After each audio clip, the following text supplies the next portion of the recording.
عن عبد الله بن مسعود رضي الله تعالى عنه قال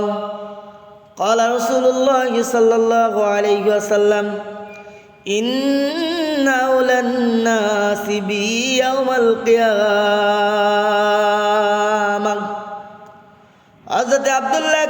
ইবনে মাসউদ রাদিয়াল্লাহু তাআলা আনহু হতে বর্ণিত রাসূলুল্লাহ সাল্লাল্লাহু আলাইহি ওয়াসাল্লাম বলেন, কিয়ামতের দিন মানুষদের মধ্যে আমার সবচেয়ে নিকটবর্তী হবে সেই ব্যক্তি